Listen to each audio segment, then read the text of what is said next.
Hello students, how are you? I think you are fine. I am also. Good morning everyone. Now students, in today's session we will discuss the next part of chapter 4 that I have explained in last session, sorting of materials into groups. Okay, now we will see what are the content included today's session. Properties of materials हम लोग discuss करेंगे बेटा. Those properties are solubility, second one floating और sinking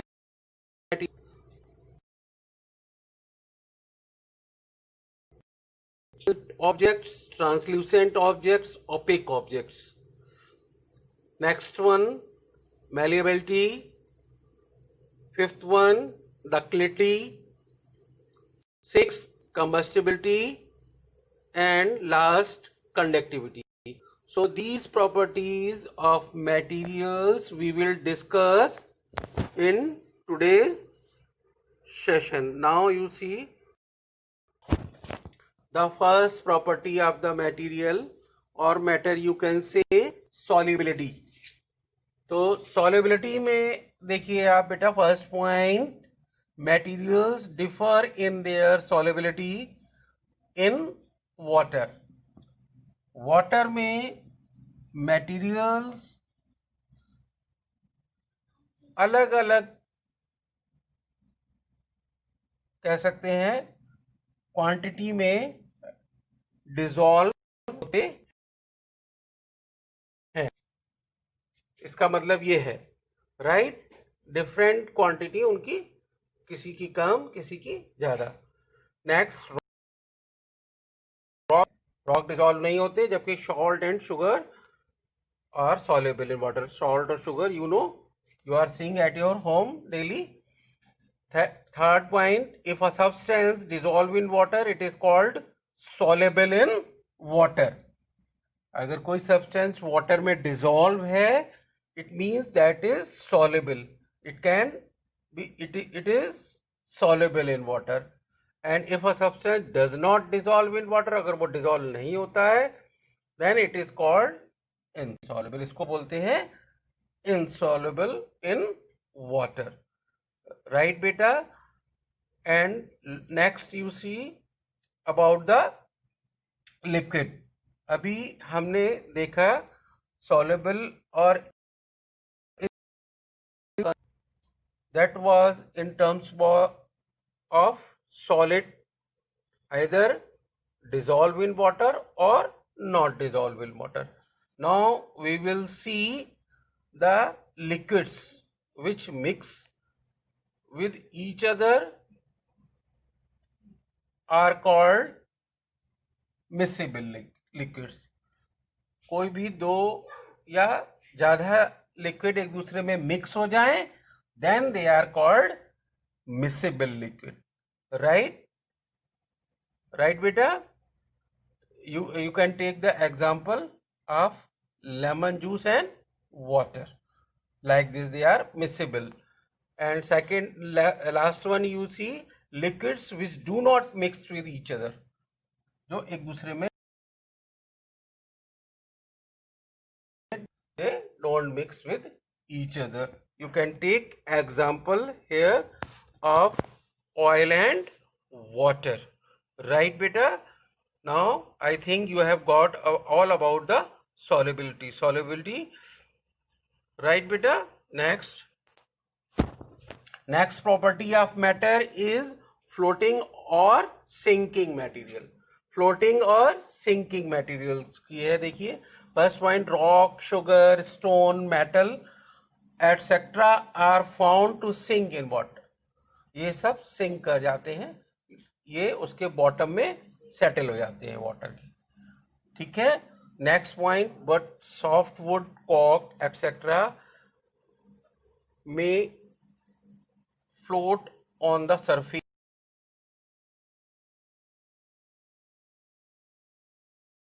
on the surface of water, जबकि आप जानते हो softwood cork वगैरह जो है वो उसके ऊपर फ्लोट करते हैं। Next point, this is due to the heaviness और लाइटनेस, बिकॉज आप देखिए रॉक है, स्टोन है, शुगर है, ये सब जो है क्या है बेटा, ये हैवी है, इसीलिए ये सिंक कर जाते हैं।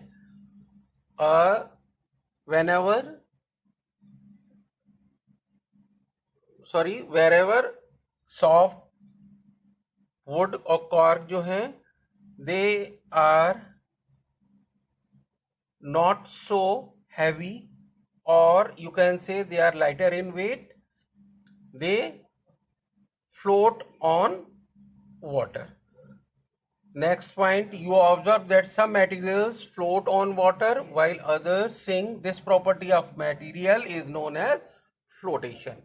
So the property of material or matter, you can say that whether a matter or material will float or sink is known as flotation. Right beta? Next, materials float or sink. अब material float और sink क्यों होते हैं? That is due to density.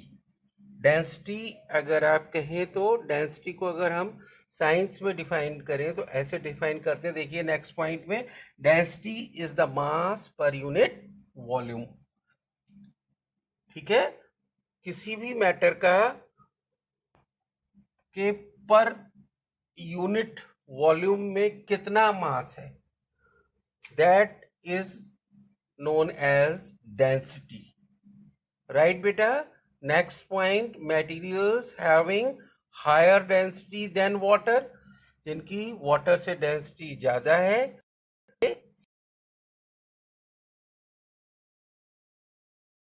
settle down in water like metal, rocks, etc. Right beta? Next, materials having lower density, जिनकी density कम है, they float, जैसे कि आपको मैं बता चुका हूं, wood है ना, cork, dry leaf etcetera, you can see also in picture में भी आप देख सकते हो। Right? So this is all about the flotation and why matter और मटेरियल फ्लोट और sink. Now students, next property of material is transparency. This property beta, it is particularly related with the light. Okay, कि matter और light कैसे एक दूसरे से means either they can pass the light or not, or a little light pass. We see now transparent objects, those objects which allow light to pass through them completely, जिनके through light पूरी की पूरी बेटा पास हो जाती है, and those materials are called transparent object. Right beta? And through them we can see clearly, उसके through हम पूरा का पूरा देख सकते हैं दूसरे साइड, जैसे एयर है, वाटर है, हम देख सकते हैं। राइट बेटा? यहाँ पे वाटर की जगह आप क्लीन वाटर भी कर सकते हो बेटा, glass also. Next, you see translucent objects through which we can see partially, हम थोड़ा थोड़ा देख सकते हैं, are called translucent objects. Through these light can pass partially. ये जो मटेरियल्स हैं इनके थ्रू बेटा a part of light only can pass through them. Right? We cannot see on the objects clearly, देख तो सकते हैं बट नॉट क्लियरली। रीजन मैं आपको बता चुका हूं, क्योंकि ये पूरी की पूरी लाइट पास अपने से नहीं करते हैं। फ्रॉस्टेड ग्लास, बटर पेपर, ये इसका एग्जाम्पल है। Next is opaque object. Opaque objects कौन से हैं? Objects through which we cannot see are called opaque objects. These objects do not allow light to pass through.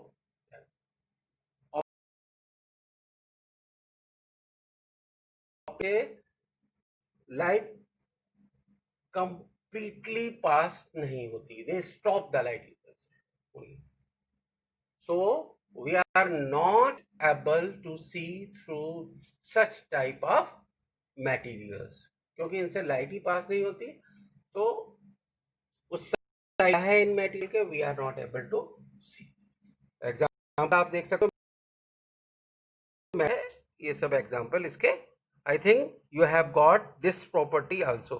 Next बेटा, next property malleability.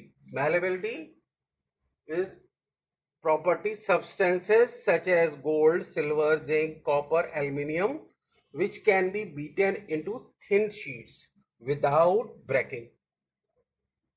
ये gold, silver, zinc, ये सब के सब बेटा क्या है? मेटल्स हैं। एक्चुअली बेटा दिस मेटल्स को क्या होता है बेटा, इजीली हम उनको बीट करके उनको शीट में चेंज कर सकते हैं without breaking. And this property is materials are known as malleable and this property is known as malleability. उनकी इस प्रॉपर्टी को malleability बोलते हैं। राइट बेटा, you can C in picture one of the metal is beaten into sheets. Now you see the next property, ductility. Ductility, substances such as silver, copper, gold, platinum which can be drawn into wires. ये क्या है? इसमें material को किसमें change किया जा रहा है? वायर्स में। आपने कॉमनली कॉपर के और सिल्वर के, ये उनकी प्रॉपर्टी है। तो इस तरीके के ड्रॉन इनटू वायर्स, इनको these are known as ductile and this property, इस तरीके के मटेरियल्स को डक्टाइल कहते हैं और this property is known as ductility. Right बेटा, I think you have got these two properties also. In water you see combustibility.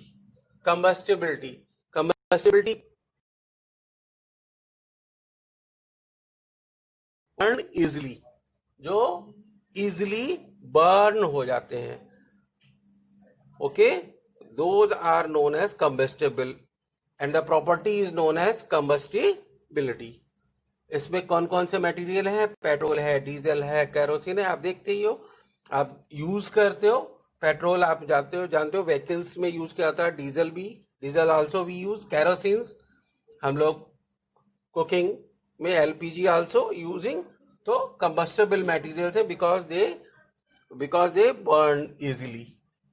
और whereas sand, brick, marble etcetera are not combustible, non combustible है। Sand, brick, marble, because they easily does not, you can say ये they don't catch fire easily, ये जल्दी burn नहीं होते हैं बेटा। Right, I think you have got this property also. Now we are coming to next property is conductivity. Conductivity बेटा देखिए, first point, substances such as copper, aluminium, silver, platinum, etc. which allow heat and electricity. Copper, aluminium, silver. Copper, aluminium के तो आप लोग wires देखते ही हो, इसमें से हीट और इलेक्ट्रिसिटी फ्लो हो जाती है। Through them are called good conductors. इससे हीट और both heat and electricity can pass easily, and this property is known as conductivity. ये प्रॉपर्टी क्या होती है बेटा? कंडक्टिविटी, राइट बेटा। Next is substances which do not allow heat and electricity दोनों ही पास नहीं होते हैं, right. They are known as bad conductors. इनको बोलते हैं बैड कंडक्टर्स। एग्जाम्पल देखिए, रबर है, प्लास्टिक है, वुड है, they all are bad conductor. Now students, I think you have got this property also. आपको समझ आया होगा बेटा। Now students, in the end I want to say I hope you have got all this explanation easily. Okay बेटा, आपको सब ये समझ आ गया होगा। Even then if you have not got, you can put your queries Google Classroom. One thing more I want to say, this display is for the explanation. No need to write this on the notebook. Only question answers, short and long, you have to write in notebook, and exercises you have to write in your book only. I am also providing the PDF of exercises as well question answers today, right बेटा? समझ में आया? और बेटा अपने project भी आप लोग सबमिट करो, those who have not submitted yet, right? By saying this I am going to conclude today's session. Bye बेटा, bye bye.